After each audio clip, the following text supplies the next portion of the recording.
Well, hello, YTPC. This is Gentleman Scholar here.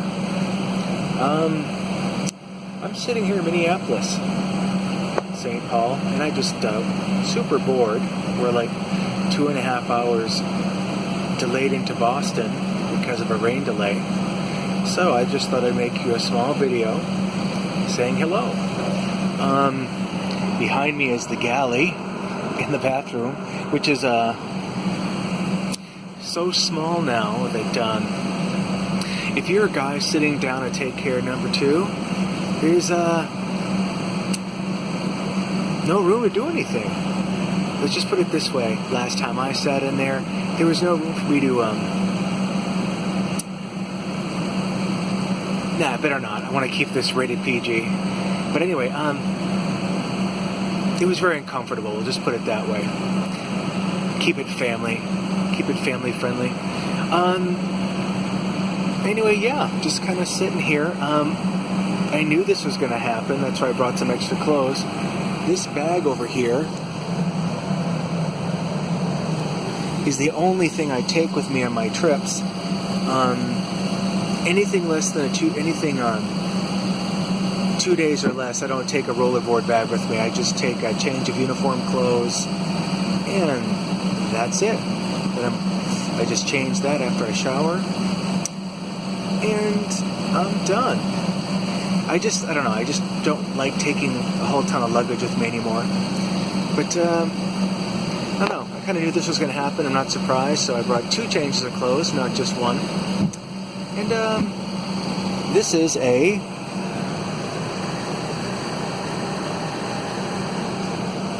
what they call an A31J. It used to be bigger once upon a time, but they shrank. But to put in an extra row of seats, the one I'm sitting in right now, they shrunk the galleys and made the bathroom smaller, as I mentioned before.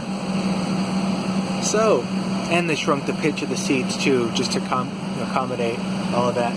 So basically, it's another reason why passengers are uncomfortable and squeezed to death when they're traveling, and your flight attendants feel the same, and that's probably why they're slightly bitchier these days.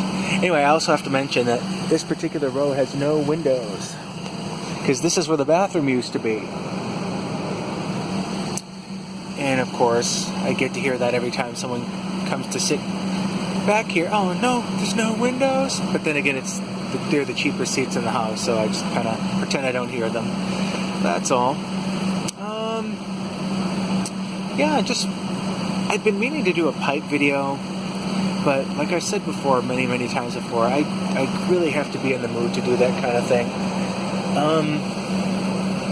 Have to be in the mood to get the pipe, to sit down in the back deck and just sort of light up. And for most of you in the YouTube pipe community, you just kind of do it. It's like breathing, really. But for me, I'm still in the learning the habit stage, so I just have to be in the mood. And when I'm in the mood, I get out there. I'm happy to talk to all of you while smoking a pipe and ruminating. But I tend to talk too long, and I don't want to bore anybody.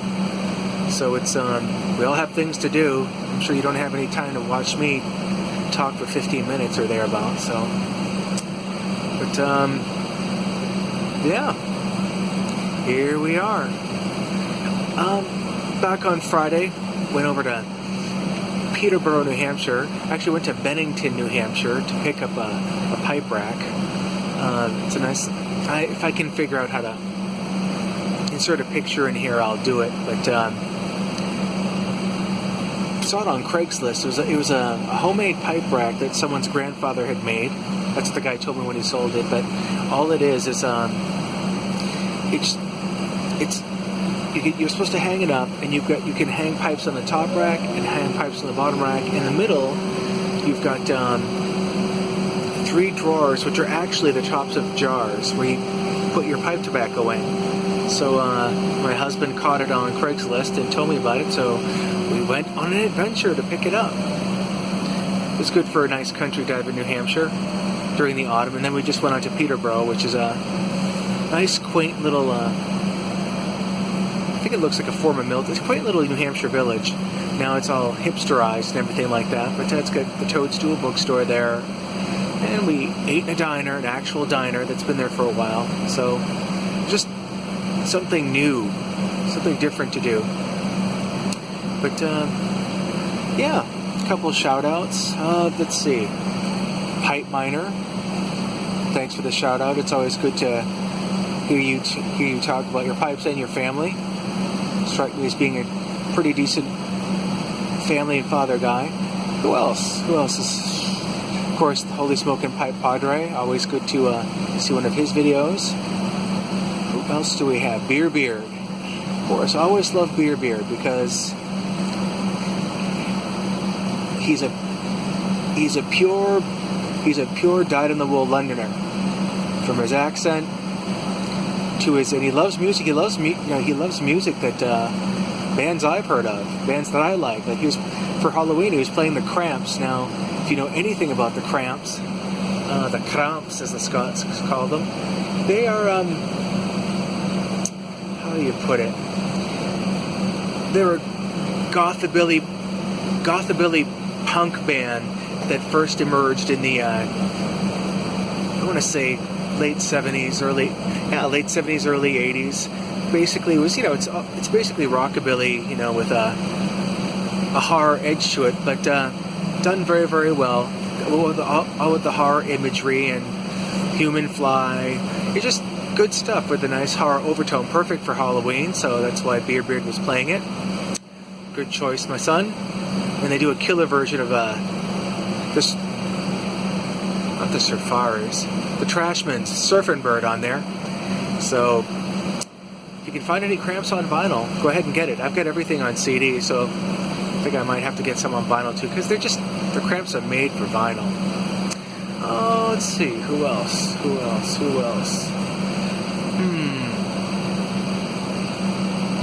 Holy Smokin' Pipe Padre, Pipe Miner, Harley Piper, that's it. New gentleman down in Salem, New Hampshire. Salem, Massachusetts, so he's not that far from me. He's just started up the pipe hobby and he's really getting into it. He's in Salem, Massachusetts, which is probably the United States capital of Halloween, so he's just standing way out of the way of the tourists rush. We're talking, you've got witches down there that tell your fortune, all these new age shops, everything else. So it's mobbed this time of year. It's great if you like Halloween, but if you don't like crowds of people, then you're screwed. You're up the creek. And there's my crew members just kind of hanging out, wondering what's going to happen. And I guarantee, the longer we sit here, the more I'm sure that I'm not getting back to Boston tonight, which is fine. It's fine with me. When you have a travel profession type of job, you just kind of learn to roll with these type of changes. What are you gonna do?